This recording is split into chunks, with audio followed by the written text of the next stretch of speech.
Hello students. So previous units जो हमारी बची हुई थी लॉकडाउन के बाद में, वो हमने कई सारे वीडियो लेक्चर्स को यूज़ करके कंप्लीट कर लिया है एंड आप लोगों ने उस पे असाइनमेंट्स भी किए हैं। एंड ट्रस्ट मी, जिन्होंने ऑनेस्टली वो असाइनमेंट्स किए हैं, आपने बहुत अच्छा काम किया है and it will definitely help you in your final exams.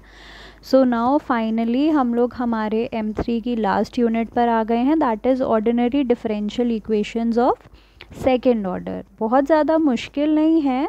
जिस तरह से आप डिफरेंशियल इक्वेशन इससे पहले वाले यूनिट में सॉल्व करके आए हो, वैसे हमें सॉल्व नहीं करना है। कुछ सेपरेट मेथड्स हैं यहाँ पे जिनको यूज़ करके आप differential equation of higher order को सॉल्व करोगे।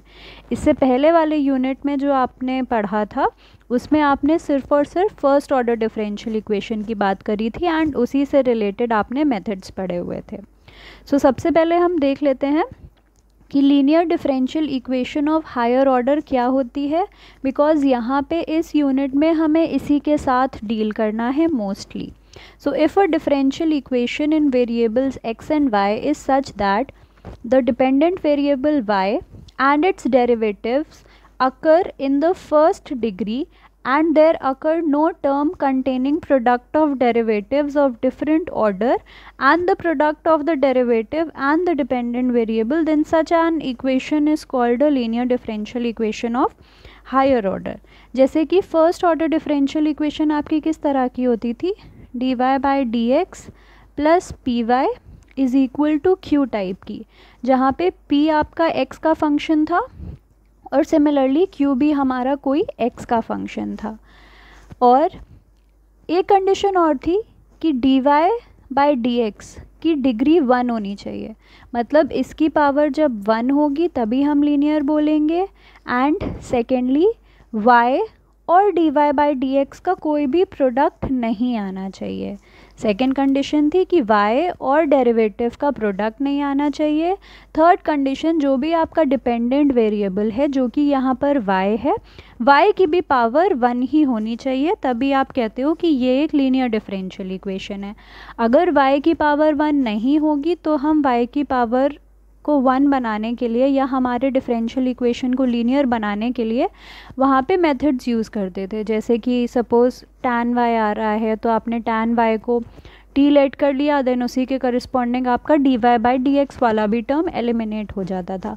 या फिर हमारी बर्नौली इक्वेशन बेसिकली जिस टाइप की होती थी उसको हम लीनियर में रिड्यूस करते थे सो दैट हमारे डिपेंडेंट वेरिएबल की पावर 1 हो, हमारा डेरिवेटिव फर्स्ट डिग्री में अकर कर रहा हो and dependent variable and derivative का प्रोडक्ट नहीं आना चाहिए। सो यहाँ पे भी लीनियर डिफरेंशियल इक्वेशन आपके हायर ऑर्डर की एग्जैक्टली इसी तरह से है। बस डिफरेंस क्या है कि वहाँ पे आप फर्स्ट ऑर्डर डिफरेंशियल इक्वेशन की बात कर रहे थे एंड यहाँ पे जो हमारी डिफरेंशियल इक्वेशन है उसका ऑर्डर 1 ना हो करके हम 1 से ज़्यादा कंसिडर करेंगे। सो ये अगर आप देखें, ये हमारा जनरल फॉर्म है एक nth order linear differential equation का। याद आपको कैसे रखना है, हाईएस्ट ऑर्डर का जो डेरिवेटिव है उसका कोफिशिएंट 1 है। जैसे जैसे आपके डेरिवेटिव्स का ऑर्डर कम होता जा रहा है वैसे वैसे आपका कांस्टेंट टर्म बढ़ता जा रहा है।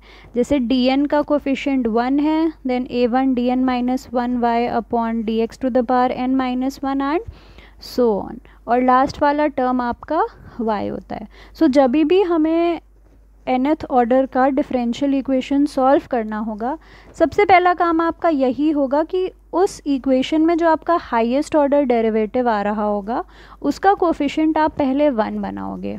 अगर 1 है तब तो बहुत अच्छी बात है, अगर 1 नहीं है तो आप क्या करोगे, इस हाईएस्ट ऑर्डर डेरिवेटिव का आपका जो भी कोफिशिएंट होगा उस कोफिशिएंट से आप पूरे के पूरे डिफरेंशियल इक्वेशन को डिवाइड करोगे।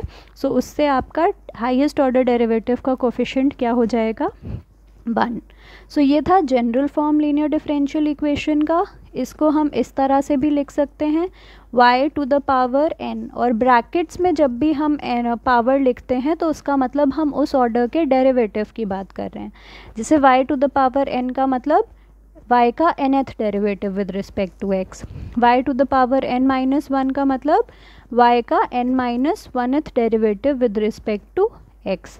तो एक रिप्रेजेंटेशन ये भी होता है, एंड एक रिप्रेजेंटेशन आपका और होता है, वो हम कैसे रिप्रेजेंट करते हैं, कैपिटल D को हम लेके चलते हैं d/dx।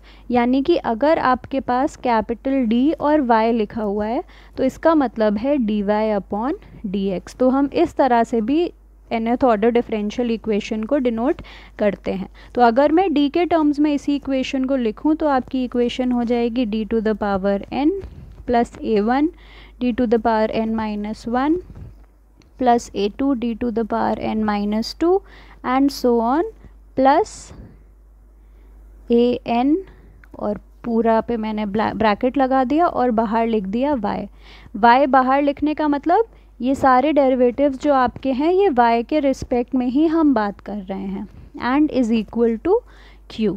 अब राइट हैंड साइड वाला जो आपका फंक्शन है, अगर ये राइट हैंड वाला फंक्शन आपका ज़ीरो हो जाता है, if q is equal to zero, then this differential equation is called homogeneous differential equation. ये जो हमारी nth ऑर्डर की लीनियर डिफरेंशियल इक्वेशन है, इसी में अगर आपका राइट हैंड साइड वाला फंक्शन ज़ीरो हो जाता है तो हम कहते हैं कि ये डिफरेंशियल इक्वेशन एक होमोजीनियस डिफरेंशियल इक्वेशन है। एंड अगर आपका q नॉन ज़ीरो होता है तो वो जाहिर सी बात है कोई ना कोई x का फंक्शन होगा, एंड जब आपका q x का कोई ना कोई फंक्शन है तो हम कहते हैं कि ये लीनियर डिफरेंशियल इक्वेशन आपकी नॉन होमोजीनियस डिफरेंशियल इक्वेशन है। सो जब भी आपका पहला वाला इक्वेशन आप सॉल्व करोगे जो कि होमोजीनियस पार्ट है, वहाँ पे आपको एक ही सोल्यूशन मिलेगा, बट जैसे ही आप नॉन होमोजीनियस nth ऑर्डर के डिफरेंशियल इक्वेशन में आओगे, जो आपके डिफरेंशियल इक्वेशन का सोल्यूशन होगा उसके अब दो पार्ट्स होंगे। अनलाइक जब हम फर्स्ट ऑर्डर डिफरेंशियल इक्वेशन की बात करते थे, वहाँ पे आपके पास एक ही सोल्यूशन आता था, बट यहाँ पे आपके सोल्यूशन के दो पार्ट्स होंगे। पहला पार्ट आपको मिलेगा अपने इस डिफरेंशियल इक्वेशन का लेफ़्ट साइड सॉल्व करने पर, जिसको हम बोलेंगे कॉम्प्लीमेंट्री फंक्शन, एंड दूसरा पार्ट जो होगा वो आपको मिलेगा इस डिफरेंशियल इक्वेशन का राइट हैंड साइड यूज़ करके। इस सेकेंड पार्ट को हम बोलेंगे पर्टिकुलर इंटीग्रल। सो कॉम्प्लीमेंट्री फंक्शन जो आपका होता है, ये फाइंड करने के लिए आप क्या करोगे, अपने डिफरेंशियल इक्वेशन के लेफ़्ट हैंड साइड को ज़ीरो रखोगे। मतलब जो भी आपको डिफरेंशियल इक्वेशन दी हुई है, आप उसका होमोजीनियस पार्ट जब सॉल्व करोगे तो जो सोल्यूशन आपको मिलेगा उसको हम बोलते हैं कॉम्प्लीमेंट्री फंक्शन। सेकेंड चीज़ कॉम्प्लीमेंट्री फंक्शन के बारे में ये है कि जितने भी ऑर्डर का आपका डिफरेंशियल इक्वेशन होगा, आपके कॉम्प्लीमेंट्री फंक्शन में हमेशा उतने आर्बिट्ररी कांस्टेंट्स आएंगे। फॉर एग्जांपल अगर आप एक third order differential equation solve कर रहे हो तो आपके उस थर्ड ऑर्डर डिफरेंशियल इक्वेशन के कॉम्प्लीमेंट्री फंक्शन में 3 आर्बिट्ररी कांस्टेंट्स आएंगे। अगर आप सेकेंड ऑर्डर डिफरेंशियल इक्वेशन की बात कर रहे हो तो उसमें उसके कॉम्प्लीमेंट्री फंक्शन में 2 कांस्टेंट्स आएंगे। एंड सेकेंड पार्ट जो आपका होता है डिफरेंशियल इक्वेशन के सोल्यूशन का, वो होता है जब आप ये नॉन होमोजीनियस पार्ट वाली इक्वेशन सॉल्व करते हो, और इसका जो सोल्यूशन आता है उसको हम बोलते हैं पर्टिकुलर इंटीग्रल। और पर्टिकुलर इंटीग्रल में आपका कोई भी कांस्टेंट नहीं आता है। तो ये चीज़ ध्यान रखिएगा, कॉम्प्लीमेंट्री फंक्शन में जितने आपके डिफरेंशियल इक्वेशन का ऑर्डर है उतने कांस्टेंट्स आते हैं, एंड पर्टिकुलर इंटीग्रल में कोई भी आर्बिट्ररी कांस्टेंट नहीं आता है। और जो भी आपके डिफरेंशियल इक्वेशन का कंप्लीट सोल्यूशन होता है उसको हम रिप्रेजेंट करते हैं y is equal to CF plus PI से, यानी एंड में हम CF को, कॉम्प्लीमेंट्री फंक्शन को और पर्टिकुलर इंटीग्रल को ऐड कर देते हैं, तो हमें हमारे डिफरेंशियल इक्वेशन का कंप्लीट सोल्यूशन मिल जाता है। बट अलग अगर आप देखो तो आपका कॉम्प्लीमेंट्री फंक्शन खुद में ही डिफरेंशियल इक्वेशन का एक सोल्यूशन है, एंड जो आपका पर्टिकुलर इंटीग्रल है, पर्टिकुलर इंटीग्रल भी खुद में ही आपके डिफरेंशियल इक्वेशन का एक सोल्यूशन है। सो ये दो बातें आपको ध्यान रखनी है। देयरफॉर आपके nth ऑर्डर डिफरेंशियल इक्वेशन का जो सोल्यूशन होगा, जनरल सोल्यूशन, वो हो जाता है y is equal to CF plus PI, जहाँ पे CF हमारा है कॉम्प्लीमेंट्री फंक्शन जिसमें आर्बिट्ररी कांस्टेंट्स आ रहे होते हैं, एंड PI का मतलब है पर्टिकुलर इंटीग्रल, जिसमें एक भी आर्बिट्रेरी कांस्टेंट नहीं आता है। सो बेसिकली CF आपका एक जनरल सोल्यूशन होता है क्योंकि इसमें आर्बिट्रेरी कांस्टेंट्स आते हैं, एंड PI आपका एक पर्टिकुलर सोल्यूशन होता है। एंड इन दोनों को जब आप मिला देते हो, ऐड कर देते हो, तो आपको आपके डिफरेंशियल इक्वेशन का कंप्लीट सोल्यूशन मिल जाता है। तो अगर आपसे क्वेश्चन में बोला जाता है कि find the CF of the differential equation, तो आप सिर्फ CF फाइंड करोगे। अगर बोला जाता है फाइंड द PI, तो आप सिर्फ PI फाइंड करोगे। बट अगर आपसे सिंपली इतना बोला गया है कि find the solution of the differential equation या फिर find the complete solution of the differential equation, तो उस केस में आपको क्या करना है, CF भी फाइंड करना है एंड उसके साथ साथ PI भी फाइंड करना है। सो कुछ बेसिक चीज़ हम इस लेक्चर में डिस्कस कर लेते हैं, एंड उसके बाद CF फाइंड करने के आपके जो भी रूल्स होते हैं वो हम नेक्स्ट लेक्चर में डिस्कस करेंगे।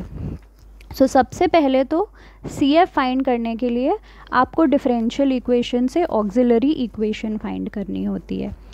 उससे भी पहले एक चीज़ और अभी मैंने बताई थी कि CF की बात आप किस में करते हो, जो आपकी इक्वेशन 1 थी, यानी जो आपकी nth ऑर्डर डिफरेंशियल इक्वेशन थी, उसका आप होमोजीनियस पार्ट कंसिडर करते हो।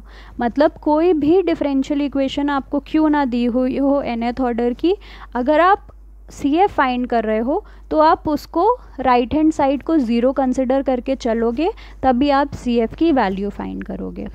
ऑक्सिलरी इक्वेशन लिखते कैसे हैं, बहुत सिंपल है। सिंपली आपको क्या करना है, y की जगह 1 रखना है, फर्स्ट डेरिवेटिव की जगह m रखना है, सेकेंड डेरिवेटिव की जगह m स्क्वायर, nth डेरिवेटिव की जगह m to the power n and so on. तो अगर ये मेरी डिफरेंशियल इक्वेशन है, मुझे इसकी ऑक्सिलरी इक्वेशन फाइंड करनी है, तो इसकी ऑक्सिलरी इक्वेशन क्या आएगी, nth डेरिवेटिव की जगह मैंने रखा m to the power n minus 1th derivative की जगह रखा मैंने m to the power n minus 1 and so on. y की जगह रखा 1। यही इज़ इक्वल टू 0 जब हम करते हैं तो यही इक्वेशन जो हमें मिलती है डेरिवेटिव्स को m से रिप्लेस करने पर, उस इक्वेशन को हम कहते हैं ऑक्सिलरी इक्वेशन या फिर कैरेक्टरिस्टिक इक्वेशन।